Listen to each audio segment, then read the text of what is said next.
Masya Allah. Pemirsa Hikmah Ramadan, kita alhamdulillah sudah dihibur ya, sudah dihibur oleh nasyid atau hadroh Subbanul Mustafa dengan lirik As-Sububada. Mudah-mudahan ini makin semarak acara kita ini. Luar biasa, TVRI memberikan apresiasi yang besar, memberikan fasilitas ya, sehingga hadroh lagu-lagu religi dimunculkan di acara Hikmah Ramadan kita di TVRI Sumatera Selatan. Baiklah pemirsa Hikmah Ramadan yang dirahmati Allah, kita akan berbincang lagi tentang tema kita ini. Baik Ustaz, kalau kita kaitkan dengan tema ini, tadi saya menangkap sebenarnya ada semacam terkait dengan pesan Rasulullah ya. Dalam satu hadis itu Rasulullah mengatakan khairun nas anfa'uhum linnas ya. Jadi sebaik-baik manusia yang memberikan manfaat kepada orang lain. Nah, mungkin ini ada kaitannya Ustaz dengan apa yang Ustaz sampaikan dalam tema ini Ustaz. Apa Ustaz?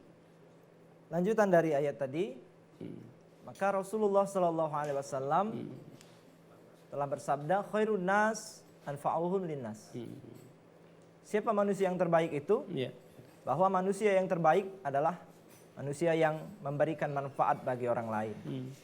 Kembali ke tema kita, bahwa sebagai seorang pelayan publik, semuanya terkait dalam lingkup sebagai seorang pelayan publik. Apapun profesi kita, dimanapun kita berada, kita adalah seorang pelayan publik. Kita lihat banyak sekali pelayan publik itu sesuai profesinya. Yeah. Di pasar ada pedagang. Pedagang itu adalah sebagai seorang pelayanan publik. Tinggal bagaimana orientasi tujuan dari apa yang seorang pedagang itu. Yeah. Pedagang muslim tentunya, yang beriman tentunya. Maka tujuan orientasi sebagai seorang pelayan publik dari pedagang, orientasi tujuannya tidak hanya untuk mencari keuntungan yang luar biasa, tapi bagaimana mampu memberikan pelayanan terhadap konsumen, pelanggan, memberikan kualitas barang yang bagus, tidak hanya harga yang murah, barang yang jelek, tapi harga yang murah, barang yang bagus, memberikan pelayanan, itu yang luar biasa. Kemudian yang kedua, sebagai seorang pelayan publik lagi, seorang guru, pendidik di sekolah, sebagai seorang pelayan publik di sekolah. Siapa yang dilayaninya? Anak murid, siswa, dan juga wali siswa. Apalagi di zaman wabah COVID pandemi ini, pelayanan luar biasa dari seorang guru, seorang pendidik. Siap menerima kapanpun. Siswa nelpon untuk ngumpul tugas, wali ngumpul tugas, Pak ada masalah ini. Jadi bagaimana mereka mampu memberikan pelayanan publik. Jadi seorang guru, pendidik yang beriman itu pelayan publiknya bukan hanya mengajar, mentransfer ilmu, tapi bagaimana mampu memberikan ekstra yang luar biasa, waktu, tenaga, pikiran, dan lain sebagainya. Termasuk ini Ustaz ya, kalau kita kaitkan dengan guru, mungkin peran guru itu sangat sentral Ustaz kalau kita bicarakan dalam konteks ini. Memberikan edukasi tentang COVID ini, itu Ustaz, di tempat di mana kita bekerja Ustaz. Kemudian apa lagi Ustaz? Kemudian dalam bidang kesehatan, seorang dokter. Sangat penting betul Ustaz. Betul. Bagaimana seorang dokter pelayanan yang bergelut di bidang kesehatan itu, di zaman wabah seperti ini, bagaimana bukan hanya kesembuhan seorang pasien itu, bagaimana memberikan motivasi spirit, psikologi yang luar biasa kepada pasien, keluarga, dan lain sebagainya. Kemudian, nah ini yang juga lebih terpenting, sebagai aparatur pemerintah. Ini yang langsung berhadapan dengan publik. Berhadapan dengan pelayanan publik itu, memang kita beranggapan seorang pelayan publik itu, yang bergelut di dunia pemerintahan. Jadi itu semua adalah pelayan publik. Dan mulai dari ruang lingkup pemerintahan yang terkecil, ketua RT, RW, kemudian di kantor lurah, kantor camat, wali kota, dan dinas-dinas lainnya merupakan pelayanan publik. Nah, bagaimana mereka ini mampu menjadi seorang pelayanan publik yang luar biasa, yang mampu memberikan pelayanan sebagai seorang yang beriman. Nah, itu Ustaz, kuncinya Ustaz. Nah, kita ada yang masuk nih, Ustaz. Telepon ada yang bertanya nih. Assalamualaikum. Waalaikumsalam. Apa kabar Pak? Baiklah. Ya, Bapak dari mana dan dari siapa ini Pak? Maaf. Pak John dari Banyasin. Wah, Masya Allah Pak John ini yang paling aktif gitu. Alhamdulillah. Silakan Pak John. Pak John silakan, ada yang mau kita ditanyakan dengan Ustaz, kami persilakan. Terima kasih Pak Ade. Ya. Assalamualaikum Pak Ustaz. Waalaikumsalam warahmatullahi wabarakatuh. Ini terkait dari pelayanan yang Bapak sampaikan tadi kan. Ini bank juga pelayanan publik juga Pak, bank ini kan. Iya. Nah, bank itu termasuk pelayan publik dengan masyarakat, bersentuhan dengan masyarakat. Yang saya tanyakan Pak, bank itu seperti bank syariah. Bank syariah itu kan konsepnya kan Islam. Ya. Tapi mengapa istilahnya di dalam bank itu masih ada simpan pinjam, masih ada bunga berbunga. Nah itu saja Pak Ustadz yang saya tanyakan. Ya. Lebih dan kurang saya mohon maaf. Baik, terima kasih Pak John. Mudah-mudahan pertanyaan Pak John menjadi sebab keberkahan. Allah membuka ilmu untuk kita bersama. Ustaz, silakan Ustaz, ini ditanggapi Ustaz. Walaupun memang ini agak di luar tema, tapi ini masih ada kaitannya Ustaz. Ini pelayanan publik Ustaz. Silakan Ustaz, mungkin ada yang bisa ditanggapi. Jadi ya itu juga mungkin memang betul pelayanan dari salah Bank, satu ya? pelayan publik Ya. bank kan. Mungkin ya tadi ayat yang disampaikan ya ayyuhalladzina amanu atiullaha wa atiur rasul wa ulil amri minkum. Bank syariah itu mungkin ya kita atiullah, taat pada Allah. Atiur rasul, taat pada rasul. Wa ulil amri minkum. Mereka semua punya atasan, punya kebijakan-kebijakan. Mungkin kebijakan-kebijakan itulah sebagai bank syariah yang bernaungan syariah, mungkin mereka punya kebijakan sendiri. Ya. Jadi kembali ke mereka dan kita sendiri, keyakinan untuk simpan meminjam dan lain sebagainya untuk melakukan transaksi di situ.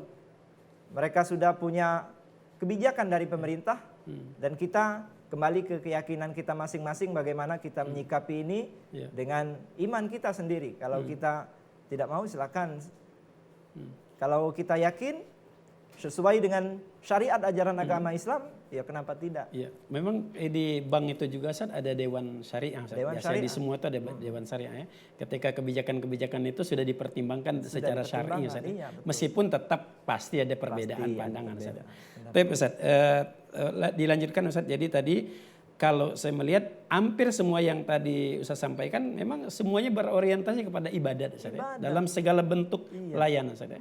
Silakan Ustaz, mungkin bisa dilanjutkan. Jadi banyak profesi kita tadi, termasuk bank tadi. Iya, termasuk Jadi bank. itu merupakan pelayan publik yang luar biasa, apalagi akhir-akhir ini semuanya cair, BLT cair dan lain sebagainya Iya, semua cair. Bank itu padat terus, Sabtu, kadang Minggu masih penuh. Ya, bagaimana mereka mampu menyikapi ini sebagai seorang pelayanan publik? Ya kembali niatkan ini untuk beribadah kepada Allah Subhanahu wa taala. Kembali ke ayat tadi. Yang tolong menolong dalam urusan agama, niatkan untuk urusan agama Allah. Mereka mengambil uang itu untuk ibadah kepada Allah, bukan untuk yang lain-lain. Mereka untuk menghidupi kebutuhan keluarga, untuk sekolah anak, untuk menuntut ilmu anak-anaknya, itu adalah ibadah. Maka sebagai seorang pelayan publik, ya kita kembali bahwa niatkan ini semua untuk beribadah kepada Allah Subhanahu wa taala. Baik Ustaz, ini ada pertanyaan yang menarik Ustaz. Tadi ada menangkap dari apa yang saya sampaikan. Bagaimana mampu, nah Ustaz, ada kata kunci tadi saya mengatakan, bagaimana seorang itu bisa mampu melayani. Tentu ada, nah ini Ustaz, ada yang masuk lagi Ustaz, ada yang bertanya. Assalamualaikum. Waalaikumsalam. Oh iya, Bapak. Saya Pak Edi dari Bali. Oh iya, silakan. Mudah-mudahan Bapak sehat Pak. Silakan. Mungkin ada yang mau Pak tanyakan. Silakan Pak. Yang akan saya tanyakan, bagaimana urutan orang yang bisa dijadikan imam salat berjemaah? Iya. Ya, itu saja. Assalamualaikum warahmatullahi wabarakatuh. Waalaikumsalam warahmatullahi wabarakatuh. Ini Ustaz Pak Edi dari Pali. Ini terkait dengan imam. Ini pelayanan publik juga. Pelayanan Ustaz. publik, Ini bagian, apalagi ini sudah menyangkut masalah ibadah mahdoh. Ustaz. Silakan Ustaz tanggapi Ustaz. Jadi dalam urusan ibadah, khusus ibadah mahdoh, Ya. ya berhubungan dengan kegiatan sholat, Iya, seorang imam pun, seorang petugas, seorang khotib, dan lain sebagainya menjadi seorang pelayan publik. Iya, iya, iya. Jadi kembali ke imam tadi, bagaimana seseorang itu dapat menjadi imam? Ya, kita lihat dulu kembali kalau itu di kampung kita itu, kita lihat dulu siapa yang lebih tua, menghormati. Terus bacaannya fasih atau tidak. Iya. Kemudian tajwidnya, makhorijul hurufnya itu yang kita perhatikan yang lebih dulu untuk menjadi seorang imam. Jadi kalau mereka sudah mampu, sudah umurnya sudah tua, bisa dijadikan sebagai seorang imam, bacaannya luar biasa cukup, kita layak untuk dijadikan imam, ya kita silahkan dia untuk imam. Artinya tidak sembarang Ustaz ya? Iya, tidak sembarang. Apalagi nih dalam melayani atau memimpin orang dalam beribadat kepada Allah Ustaz ya? Iya. Iya. Tapi Ustaz, silakan dilanjutkan Ustaz, apa yang tadi terpotong. Jadi bagaimana, pertanyaannya dengan apa karakter kita bisa menjadi pelayan publik yang baik sesuai dengan sejalan dengan konsep Islam. Jadi kita semua sesuai dengan profesi kita, kita bisa menjadi seorang pelayan publik yang sejalan dengan konsep Islam. Dengan apa karakter ini dapat kita wujudkan? Kita dapat menerapkan menjadi seorang pelayanan publik yang mampu memberikan manfaat bagi orang lain ini dengan apa bisa kita wujudkan? Ya, pertama dengan ilmu kita. Itu syaratnya Ustaz. Iya, yang pertama dengan ilmu. Sesuai dengan profesi kita, ya seorang pedagang punya ilmunya masing-masing yang kita belum tentu bisa mendapatkan ilmu menjadi seorang pedagang. Sebagai seorang guru apalagi. Sebagai seorang guru ada metode, ada strategi khusus untuk menyampaikan, memberikan ilmu dan mendidik karakter anak didik ini di sekolah, dimanapun saja. Kemudian sebagai seorang aparatur pemerintah, ya jelas administrasi harus memadai untuk menjadi aparatur pemerintah. Seorang pedagang belum tentu bisa menjadi dan memahami administrasi dalam aparatur pemerintah. Jadi keilmuan Ustaz, iya, atau keilmuan yang harus dimiliki. Terus ada kemudian lagi Ustaz? Yang kedua yang terpenting juga adalah dengan waktu dan tenaga. Waktu dan tenaga. Seorang bisa menjadi pelayan publik itu harus menyiapkan waktu dan tenaga yang ekstra luar biasa. Untuk di pasar, untuk di sekolah, apalagi kembali ke bank tadi, yang luar biasa waktu dan tenaga.